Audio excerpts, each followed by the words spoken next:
नमस्कार दोस्तों, ढोल में पुल चैनल में आप सब मित्रों का हृदय से अभिनंदन करता हूं।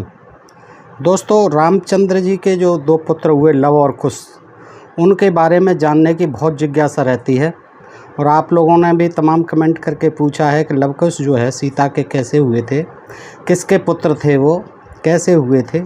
तो दोस्तों, हमें इतना विदित है, बचपन से ही हमने सुनते थे। बचपन में हमारे दादाजी बताते थे, हमारी माताजी, दादी जी आदि भी बताती थी कि सीता जी जो है चली गई थी पानी भरने के लिए, तो वहाँ एक लड़के को छोड़ गई थी। और वो दूसरा जो है, और उसका वाल्मीकि ऋषि ने सोचा कि एक और होना चाहिए भाई, तो एक तो कुश से बना दिया था उन्हें, जो घास होती है कुशा, और एक जो है उन्होंने और तरह से प्रेम से बना दिया था। कैसे ही बना दिया था, तो दो बच्चे ऐसे बना दिए थे। ऐसी कहानी सुनी थी, लेकिन ये कहानी हमने पढ़ी भी है। अब आकर के आनंद रामायण में पढ़ी तो दोस्तों बड़ा विचित्र प्रसंग है कि देखिए, वाल्मीकि ऋषि के आश्रम में सीता जी का जब परित्याग हो जाता है, लक्ष्मण और सुमंत जो है भेज आते हैं, वहाँ छोड़ आते हैं जंगल में, तो वाल्मीकि ऋषि आते हैं, वो ले जाते हैं। और वाल्मीकि ऋषि के आश्रम में, और वाल्मीकि जी के बारे में तो जानते ही हैं दोस्तों, ब्रह्मा के 10वें पुत्र थे। तो वाल्मीकि ऋषि के आश्रम में रहते रहते फिर उनके एक बच्चा होता है पहले, जिसका नाम कुश होता है। कुश जो है, वैसे लव कुश कहते हैं तो ऐसा लगता है कि लव बड़ा होगा, कुश छोटा होगा, लेकिन कुश जो है बड़ा है, पहले हुआ है। और फिर वो बड़ा हो गया है, काफ़ी खेलते कूदता रहता है, तो उसको छोड़ करके जंगल में जाती हैं पानी आदि भरने के लिए, स्नान करने के लिए जाती हैं सीता जी। फिर उनको ख्याल आता है कि मैं अकेला क्यों छोड़ आई हूँ। फिर वो लौट करके ले जाती हैं। वाल्मीकि ऋषि जी वहाँ थे नहीं, और वाल्मीकि ऋषि जब आते हैं तो उन्हें बड़ा संभव होता है कि ये क्या हुआ, वो मेरी जिम्मेदारी पर छोड़ गई थी, लेकिन मैं कारण बस निकल गया कहीं दूसरी जगह, तो अब जो है वो तो है नहीं। तो वो घबरा जाते हैं कि कुछ को तो कोई जंगली जानवर आदि खा गया, पता नहीं क्या हुआ।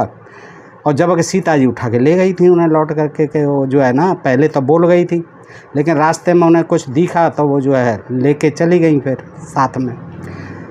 तो वाल्मीकि जी ने तब जो है लव से, लव नाम जरा रखा है, लव, वैसे अंग्रेजी में लव जो है प्यार को कहते हैं दोस्तों, तो वो लव नाम रखा। और लव नाम क्यों रखा कि उन्होंने कहा सीता से कि मैंने ये अपने लव से बनाया है, यानी प्रेम से बनाया है ये बच्चा जो है। सीता जी को पता नहीं था ये किसका बच्चा है, तो उन्होंने पूछा, तो उन्होंने कहा कि मैं आपके लिए अपने उस बच्चे को न देकर अपना पुत्र रूप में ये बच्चा मैंने अपने लव से प्यार की जन्म दिया इसे, और आप लीजिए। तो दोस्तों यहाँ देखो लव जो है किस तरह से उन्होंने बनाया है।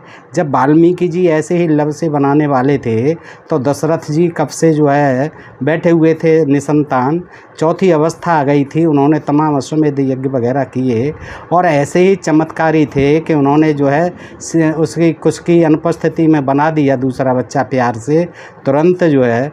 तो उन्होंने दशरथ जी के बच्चे पैदा क्यों नहीं कर दिए थे। ये बड़ी चमत्कारिक बातें हैं दोस्तों, जिनका कोई सिर पैर नहीं है, और ये नहीं है, प्रामाणिक बातें हैं। ये जो है आनंद रामायण में दी हुई है, बड़ी विचित्र कहानी है दोस्तों, जानने लायक है, और आप इसको जानिए। देखिए आनंद रामायण है ये दोस्तों, और ये वाल्मीकि ऋषि की लिखी हुई है, और जन्म कांड है इसमें, और पृष्ठ 312 है। तो दोस्तों देखो, सुनाता हूँ मैं आपको कि इधर रामचंद्र जी ने सीता से वियुक्त होकर, यानी सीता का परित्याग करके सब सांसारिक भोगों का त्याग कर दिया। अब तो करना ही था सांसारिक भोगों का त्याग, और परम तपस्वी जैसा व्यतीत करने लगे। मुक्ति मिल गई ना सीता जी से। उधर सीता जी भी ऋषि वाल्मीकि के आश्रम पर वहाँ की मुनि पत्नियों से पूजित होकर अपना सुंदर जीवन व्यतीत करने लगी। ऐसा नहीं है कि वहाँ उनकी एक ही पत्नी थी, वाल्मीकि ऋषि की भी अनेक पत्नियाँ थीं मुनि पत्नियों से, या फिर और भी मुनि रहते होंगे उनकी पत्नियाँ होंगी, ये इसका मतलब है। वहाँ की मुनि पत्नियों से पूजित होकर अपना सुंदर जीवन व्यतीत करने लगी। ऐसा नहीं कि कोई उन्हें जो है बड़ा कष्ट वहाँ मिल रहा था, आनंद से रहती थी, और मुनि पत्नियाँ जो है उनकी पूजा प्रतिष्ठा करती थी, आनंद से रह रही थी। तो 2 मास का समय व्यतीत हो चुका है वहाँ रहते रहते। तब सीता ने शुभ घड़ी में एक पुत्र रत्न को जन्म दिया। ये 2 महीने के अंतराल में ही एक पैदा हो जाता है वहाँ कुश। इसी समय रामचंद्र जी को भी यह समाचार ज्ञात हो गया। देखिए तुरंत जो वहाँ भी खबर पहुँच गई। रामचंद्र जी को दिखाई नहीं दे रहा था कि ये जो है बिल्कुल टाइम नज़दीक है, और ऐसा क्यों किया जाए। इतना जो है बेदर्दी पति जो है सीता जी जैसा मिला, राम जी जैसा, तो सोचा नहीं था। अब उनको तुरंत खबर मिल गई। तो देखिए क्या होता है। रामचंद्र जी को यह समाचार गया, तुरंत हो गया। वह रात्रि में उसी समय पुष्पक विमान पर चढ़कर, और खुद तो आप पुष्पक विमान पर आ रहे हैं, अभी रथ से छोड़ के गए। सुमंत जी चला रहे थे, लक्ष्मण जी साथ में बैठे हुए थे। तब जो है रथ से भिजवाया है सीता जी को। अब जो है खुद जैसे ही समाचार मिला, भाई आपने तो परित्याग कर दिया, आपको क्या चिंता हो रही है, हैं? पुष्पक विमान पर चढ़कर लक्ष्मण के साथ आकाश मार्ग से, हाँ भाई आज तो आकाश में उड़ेगा, वाल्मीकि ऋषि के आश्रम पर जा पहुँचे। वहाँ पहुँचकर लक्ष्मण तथा रामचंद्र ने ऋषि को प्रणाम किया। ठीक है। श्री वाल्मीकि जी ने आश्रम पर उपस्थित उन थोड़े से ब्राह्मणों से, अच्छा आश्रम पर ब्राह्मण भी रहते थे, ऐसा नहीं है कि कोई अकेले ही रहते थे, वहाँ ब्राह्मण भी रहते थे। तो श्री वाल्मीकि जी ने आश्रम पर उपस्थित उन थोड़े से ब्राह्मणों सहित सीता के नवजात शिशु का सविध जात संस्कार किया। वाल्मीकि ऋषि ने सारे ब्राह्मणों सहित नवजात शिशु का, यानी जो अभी पैदा हुआ है, उसका जात संस्कार किया। फिर सीता के समक्ष रामचंद्र ने प्रसन्नता पूर्वक अपने पुत्र का मुख देखा और अनेक प्रकार के वस्त्र आभूषण आदि दान करके ब्राह्मणों को दिया। ब्राह्मण दान लेने वहाँ जंगल में भी पहुँच गए, और रोकने वाला एक भी नहीं था, राम को समझाने वाला एक भी नहीं था कि भाई आप इनके साथ जो है सीता जी के साथ 2-2 बार अग्नि परीक्षा हो चुकी है, क्यों ऐसा जो है अपराध कर रहे हो कि बेचारी को गर्भवती है, बच्चा 1-8 महीने में होने वाला है, क्यों जंगल में छोड़ रहे हो। अब जो है तुरंत पहुंच गए, क्या मतलब था भाई आपको, कैसा ये अजीब ड्रामा किया। पुष्पक विमान से जा रहे हैं, सीता जी को रथ से पहुंचाया है, और नदियाँ भी पार करनी पड़ी, नदी भी उतर करके नाव से। तो दोस्तों ये जो है बड़ी विचित्र कहानी, आप देखते जाइए कि ब्राह्मणों को दान भी दिया है। देखिए ब्राह्मण दान लेने तुरंत वहाँ मौजूद थे।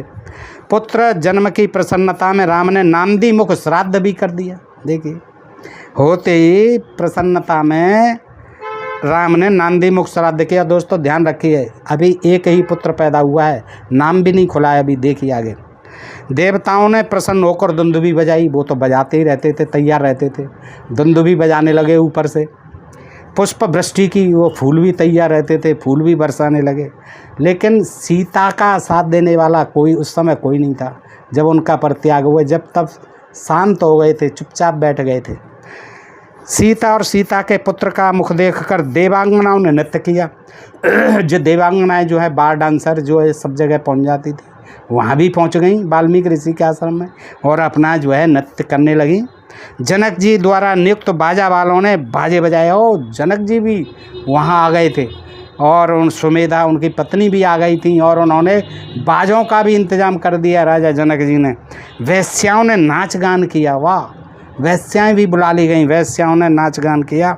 बंदीजन सीता और राम की स्तुति करने लगे।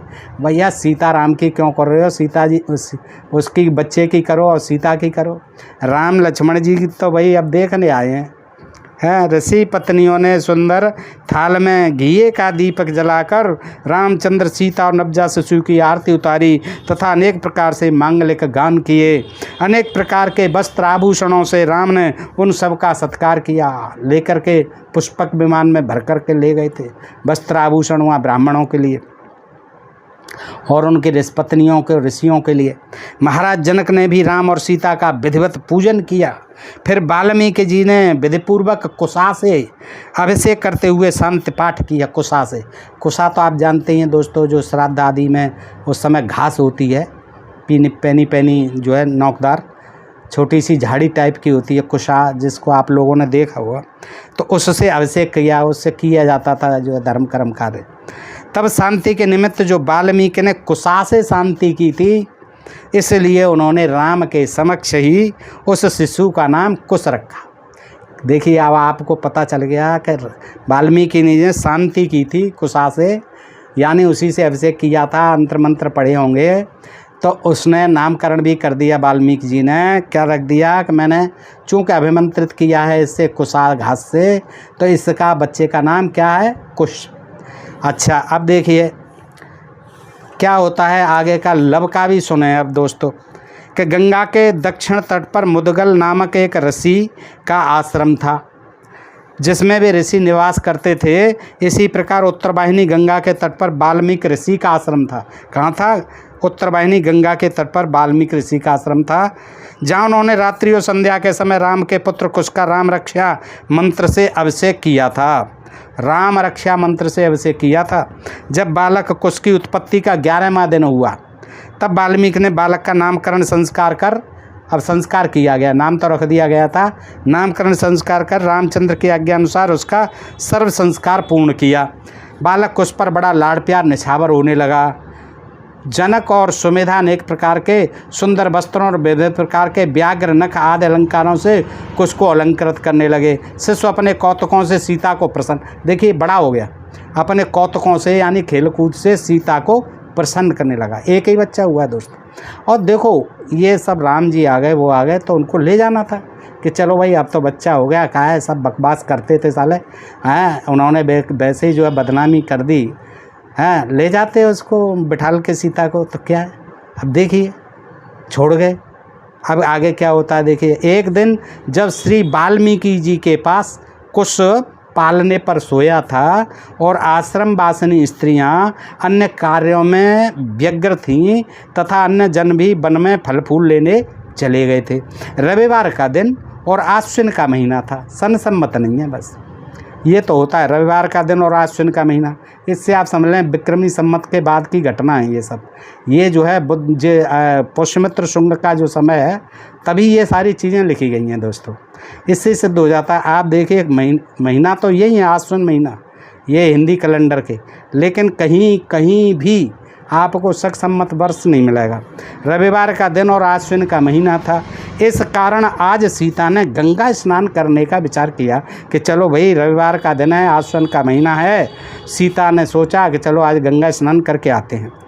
पास में ही बहती थी गंगा जी। उन्होंने वाल्मीकि जी से बालक कुश को देखते रहने की प्रार्थना की कि महाराज मैं नहाने जा रही हूँ, आप जो है इस बच्चे को ज़रा देखभाल करते रहना।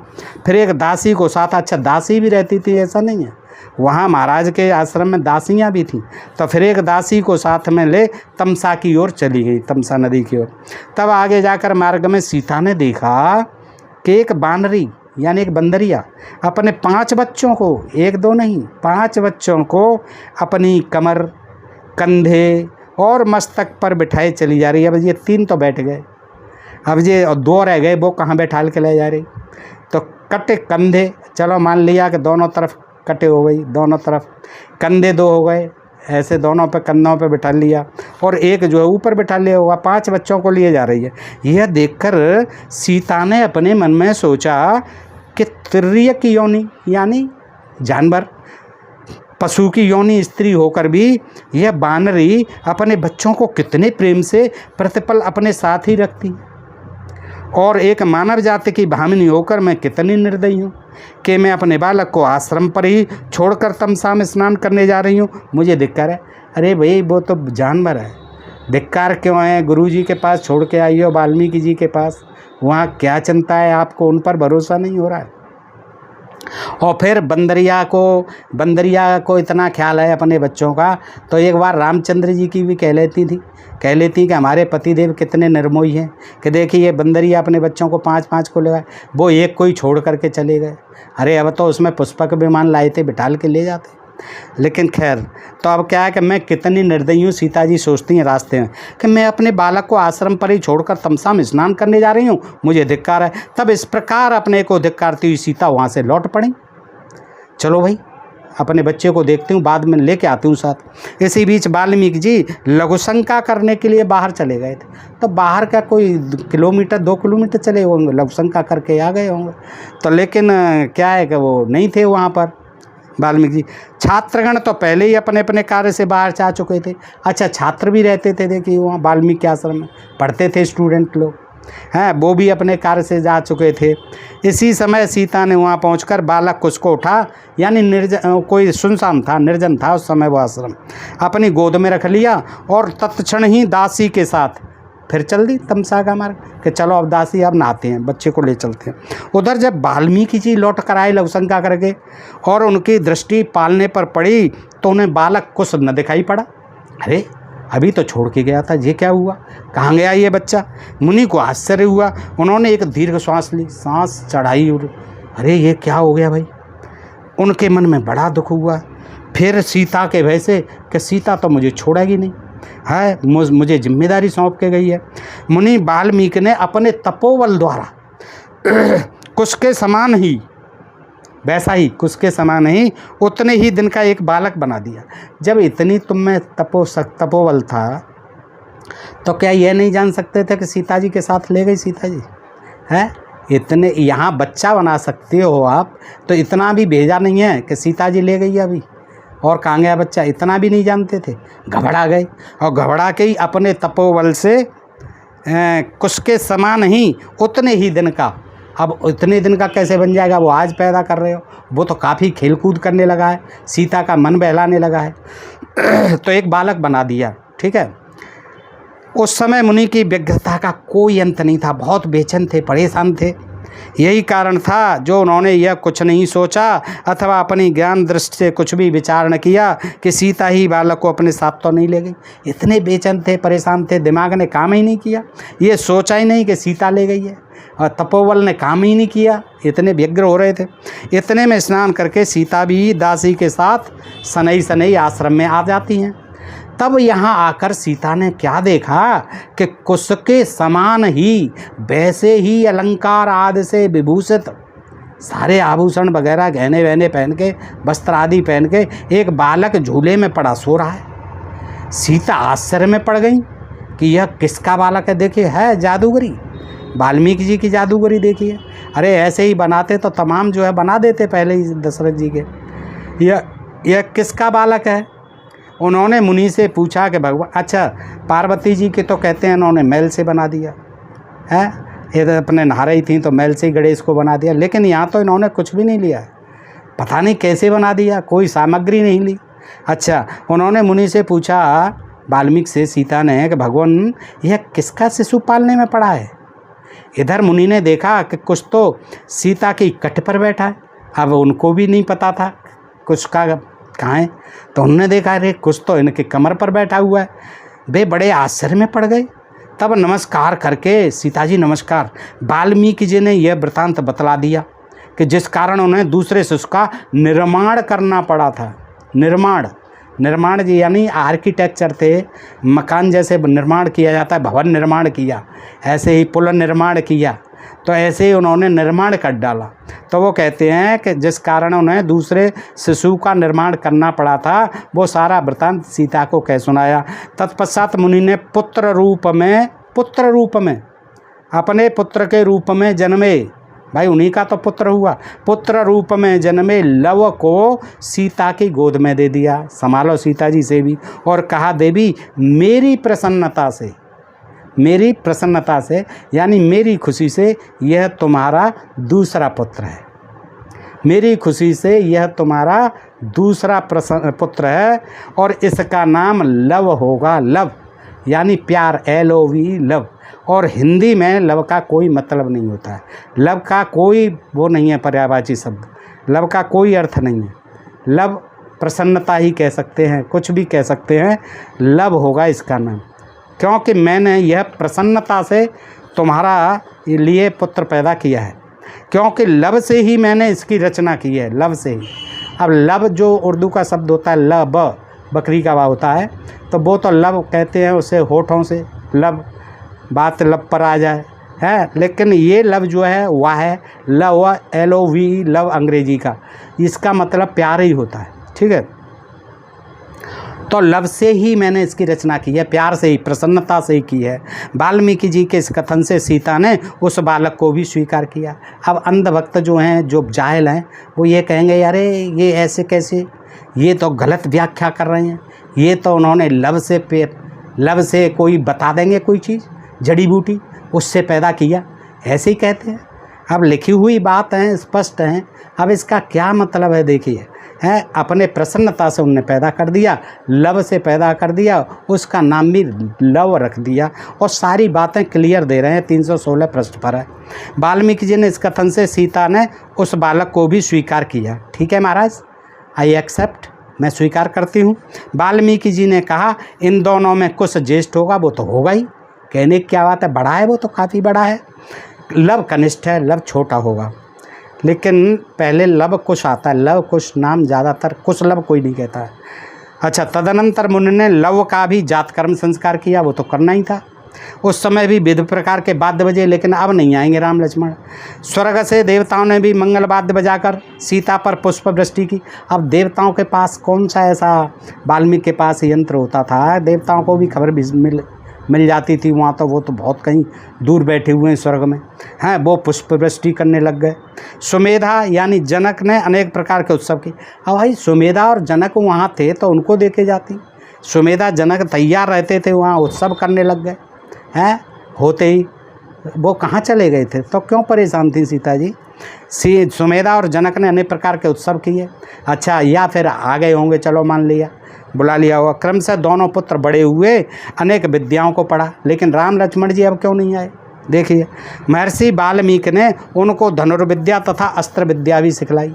अब यही बातों पर आदमी दिमाग पर जोर नहीं लगाता कि पढ़ता है बस, वाह वाह वाह, पढ़े, इधर से देखा इधर से।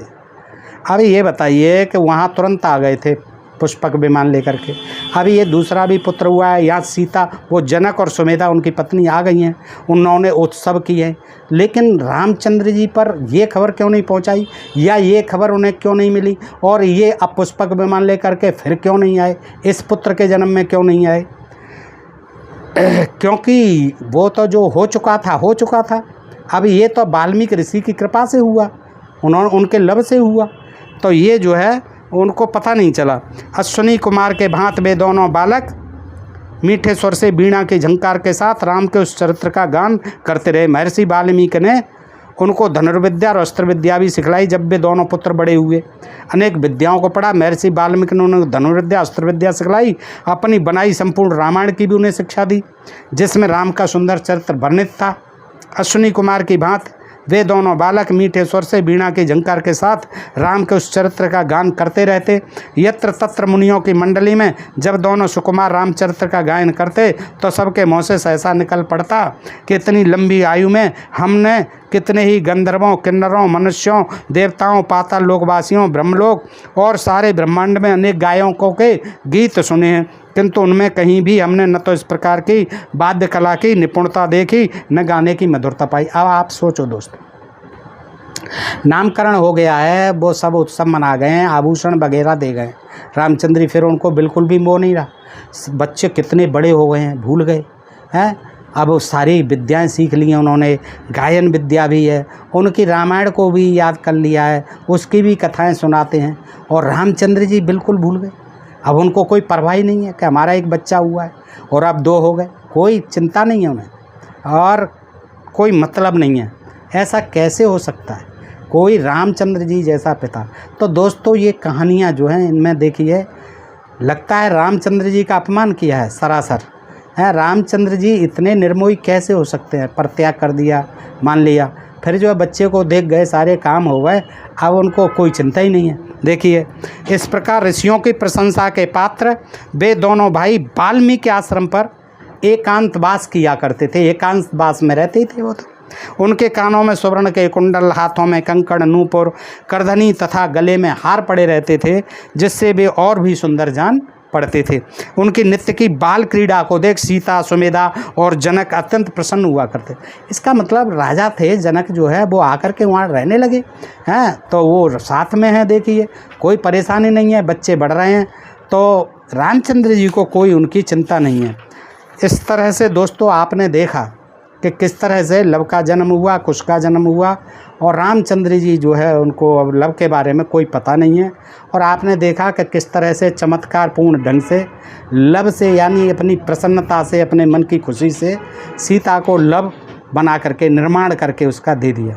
दोस्तों बताइए, ये आपको प्रसंग कैसा लगा? अच्छा लगा हो तो अपने मित्रों में अधिकाधिक शेयर करें, अपने प्रिय चैनल ढोल में पोल को सब्सक्राइब करते रहें। और इसी के साथ मैं आप सबका मित्रों हार्दिक भावना से, बिल्कुल हृदय की गहराइयों से आप सब मित्रों का, जिन्होंने के सब्सक्राइब करके अपने ढोल में पोल चैनल परिवार की संख्या को 60,000 के पार पहुंचा दिया है दोस्तों। और आप सबका मित्रों का जो सब्सक्राइब कर रहे हैं उन सब का तो आभार व्यक्त करता ही हूँ। साथ ही उन सब मित्रों का भी जिन्होंने सब्सक्राइब नहीं किया है लेकिन वो चैनल को देखते हैं और काफ़ी व्यूज़ भी बढ़ाते रहते हैं, उनसे ये अनुरोध करूँ, उनका भी आभार व्यक्त करता हूँ। साथ ही उनसे अनुरोध भी करूँगा कि वो भी चैनल को सब्सक्राइब करें।